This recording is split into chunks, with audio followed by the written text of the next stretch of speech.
রাগ নিয়ন্ত্রণ করবেন কিভাবে? ঔষধ কি? ঔষধ হলো, এক নম্বরের ঔষধ হলো, রাগ যখন উঠবে আউযু বিল্লাহি মিনাশ শাইতানির রাজিম পড়বেন। কি পড়বেন? আউযু বিল্লাহি মিনাশ শাইতানির রাজিম। সাথে সাথে দেখবেন রাগের মিটার 99 ডিগ্রি থেকে একেবারে ধাপ করে দেখবেন জিরোতে চলে আসছে। এক ব্যক্তি নবী করিম সাল্লাল্লাহু আলাইহি সাল্লামের যুগে খুব জিদ দেখাচ্ছে, উনি দূর থেকে দেখতে পাচ্ছেন চান্দি টান্দি গরম করে ফেলছে, চিল্লাচিল্লি করতেছে, খুব সিন ক্রিয়েট করতেছে, রাগ উঠে গেছে মাথা।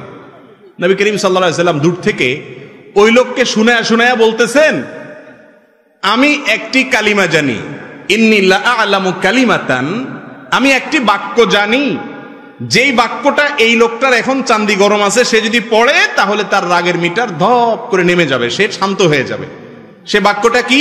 নবীজি দূর থেকে তাকে শুনায় শুনায় বললেন, আউযু বিল্লাহি মিনাশ শাইতানির রাজিম। অর্থাৎ আল্লাহ, আপনার কাছে আমি আশ্রয় চাই শয়তান থেকে, যে শয়তান আমারে খেপায় দিচ্ছে, খোঁচাচ্ছে, আমার বদমেজাজ উঠাই দিছে শয়তান, তার কাছ থেকে মালিক আপনার কাছে পানা চাই। হাদিসে আসছে ওই সাহাবী দূর থেকে শুনছেন, তো উনি শুনে সাথে সাথে পড়ছেন, ওনার রাগও সাথে সাথে ঠান্ডা হয়ে গেছে। নবীজির কৌশল দেখেন, উনি তো ওই লোককে কাছে যায় বলতে পারতো, এই মিয়া বদমেজাজি দেখাইতেছো, শুনো আমল শিখাই দিই, পড়লে থেমে যাবে, আওয়াজ সাথে পড়ো। রাগের মাথা যদি তার সামনে যে এরকম কথা বলতো, এই লোক বেয়াদবি করে বেঈমান হওয়ার ভয় ছিল কি ছিল না? আমরা হলে তো এরকমই করতাম।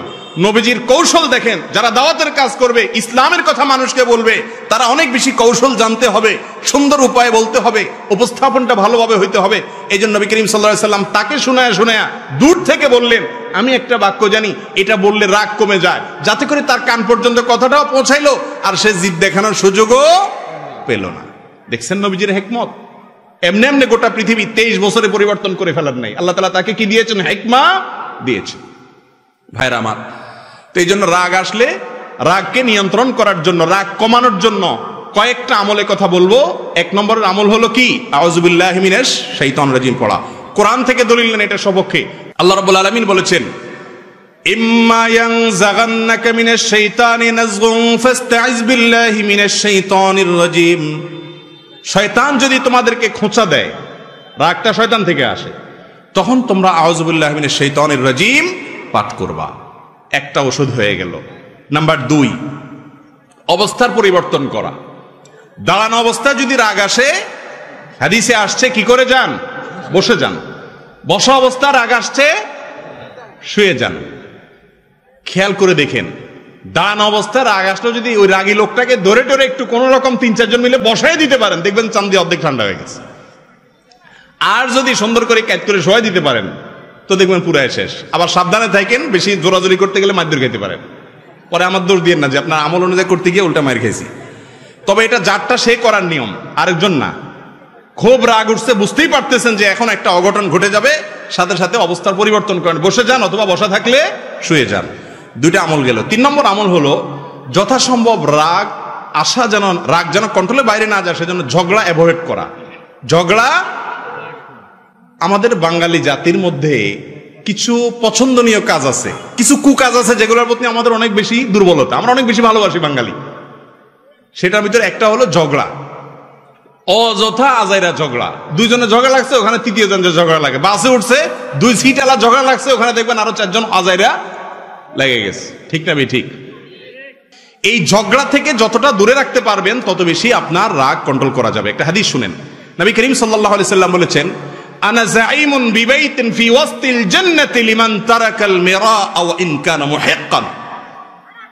যে ব্যক্তি হকের উপরে আছে, সে জানে আমি সত্যের উপরে আছি, ওই লোকটা আমার প্রতি জুলুম করতেছে, তারপরেও কথা যেন না বাড়ে, পরিস্থিতি যাতে অবনতি না হয়, সেজন্য সে মুখে কুলুপ দিয়ে নিজেকে কন্ট্রোল করে বসায় রাখলো। ঠিক আছে ভাই, তোরটাই ঠিক আছে, মেনে নিল। ঝগড়া অ্যাভয়েড করলো, মামলায় গেল না, ভেজালে গেল না। এই ব্যক্তি সম্পর্কে নবীজি বলেছেন, এই ধৈর্য ধারণ করার কারণে আল্লাহ রাব্বুল আলামিন তার জন্য জান্নাতের মাঝখানে, নবী করিম সাল্লাল্লাহু আলাইহি সাল্লাম বলেছেন, আমি আল্লাহর কাছ থেকে তার জন্য জান্নাতের সেন্টার পয়েন্টে একটি প্রাসাদের দায়িত্ব নিলাম। সুবহানাল্লাহ। তাহলে জান্নাতের গ্যারান্টি তো হলো জান্নাতের একেবারে সেন্টার পয়েন্টে, মাঝখানে একটা প্রাসাদের দায়িত্ব নিলেন আল্লাহর পক্ষ থেকে স্বয়ং নবী করিম সাল্লাল্লাহু আলাইহি সাল্লাম। এখন আমাদের সমাজে যদি মামলা 2-4টা করতে পারে, উল্টে ফেলাতে পারে রাগের চোটে, তাহলে বলে বাপের বেটা, ঠিক না? ওইটা আসলে মায়ের বেটা। বাপের বেটা কোনটা?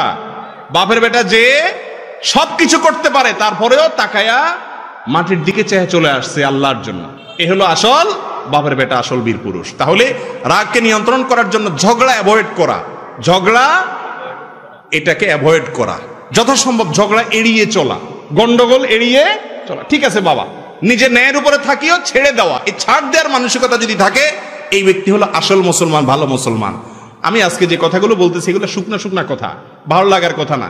সুবহানাল্লাহ আলহামদুলিল্লাহ ফজিলত বলতেছি না, কারণ সুবহানাল্লাহ আলহামদুলিল্লাহ বলা এটা অনেক সহজ। কিন্তু কারোর সাথে ঝগড়া লাগছে, বাবা তোরটাই ঠিক আছে, আমি গেলাম, থাক, মাপ চাই, নিজে সাইড কেটে চলে যাওয়া, এটা কিন্তু সুবহানাল্লাহ বলার মতো সহজ কাজ না। কোরআন খতম করা সোজা, এই কাজটা অনেক কঠিন। আল্লাহ আমাদের তৌফিক দান করুন। 4 নম্বর আমল হলো ওযু করা। 4 নম্বর আমল কি রে ভাই? ওযু করা। নবী করিম সাল্লাল্লাহু আলাইহি সাল্লাম বলেছেন, ইন্নামাল গাযাবু মিনান নারি ওয়াশ শাইতান, রাগ এটা আগুন থেকে আসে। রাগ উঠলে দেখবেন শরীর গরম হয়ে যায়, হট হয়ে যায় না? বেশি রাগ উঠলে দেখবেন যে শরীরে হাত দিলে মনে হয় যে টেম্পারেচার অনেক বেশি, মনে হয় জ্বর আসছে। আসলে জ্বর আসে নাই, এটা আগুন থেকে আসে শরীরের মধ্যে। নবী করিম সাল্লাল্লাহু আলাইহি সাল্লাম বলেছেন, মানুষের ভিতরে জেদ, রাগ এটা আগুন থেকে আসে, শয়তান থেকে আসে। আর আগুন এবং শয়তানকে নেভানোর জন্য পানি ব্যবহার করতে হয়, অর্থাৎ ওযু করতে হয়। যত রাগ আসুক না কেন, কষ্ট মষ্ট করে যদি একটু ওযু করে ফেলেন, দেখবেন ইনশাআল্লাহ রাগে পানি ঢেলে গেছে। কথা কি বুঝতে পারছি?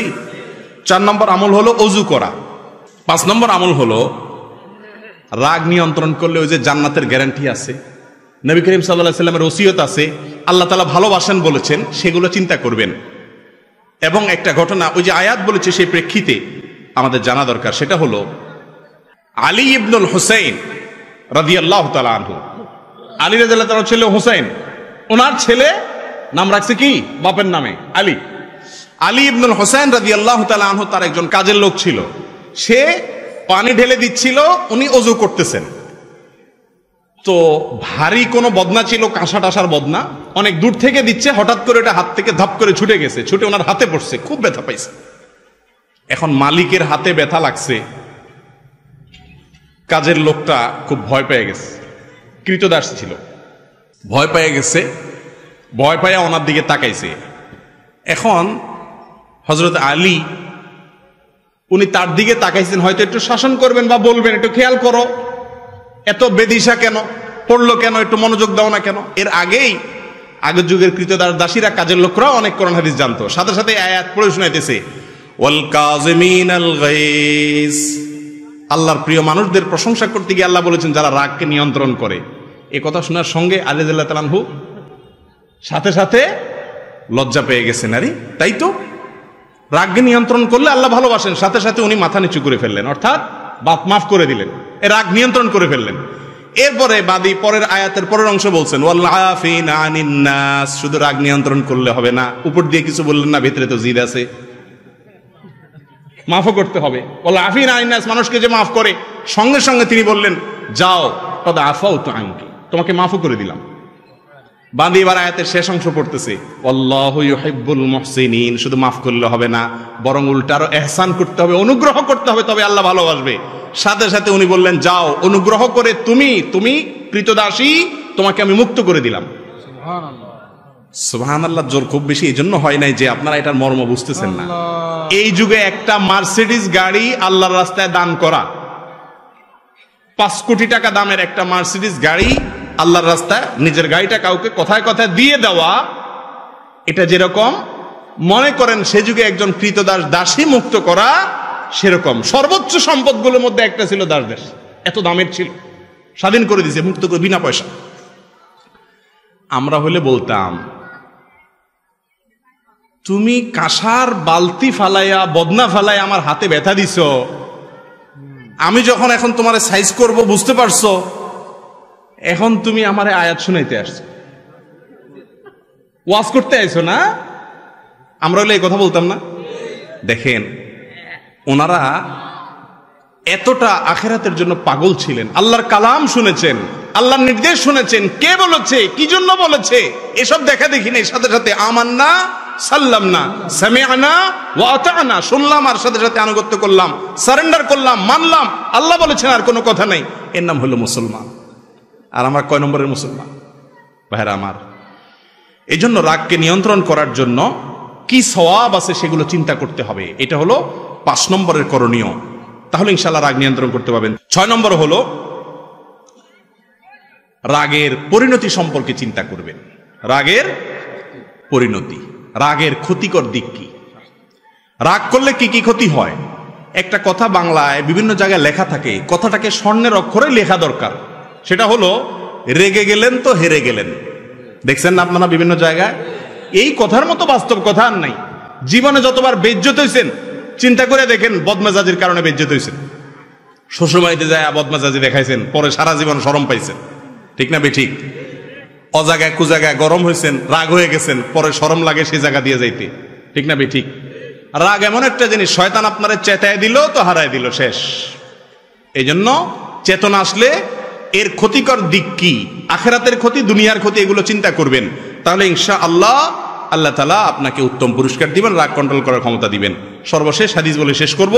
রাসূল করিম সাল্লাল্লাহু আলাইহি সাল্লাম বলেছেন, কিয়ামতের দিন আল্লাহ তাআলা কিয়ামতের ময়দানে সব মানুষের সামনে ডাকবেন, এক শ্রেণীর লোককে ডাকবেন। কে? যারা দুনিয়াতে জিদ দেখাইতে পারত কিন্তু দেখাই নাই, হজম করছে। ইউদআ কাযিমাল গাইজি আলা রুউসিল খালাইক ইয়াউমাল কিয়ামাহ আও কামা ক্বালা আলাইহিস সালাতু ওয়াস সালাম। কিয়ামতের দিন সমস্ত মানুষের সামনে রাগ নিয়ন্ত্রণকারী মানুষদেরকে ডাকা হবে। যারা নিজেদের রাগকে বিভিন্ন সময় নিয়ন্ত্রণ করতে পারছো, বীরত্ব দেখাইতে পারছো, আসো। আল্লাহ তাআলা নিজের হাতে তাদেরকে বিশেষভাবে পুরস্কৃত করবেন। আল্লাহ উঠাবেন, সবার সামনে দেখাবেন, প্রদর্শন করাবেন, এই সেই লোক দুনিয়াতে জিদ দেখাইতে পারতো, দেখাই নাই, তার প্রশংসা হবে। আল্লাহ তাআলা আমাকে, আপনাকে, আমাদের সবাইকে আমাদের রাগগুলোকে সংবরণ করার, কন্ট্রোল করার, নিয়ন্ত্রণ করার তৌফিক দান করুন।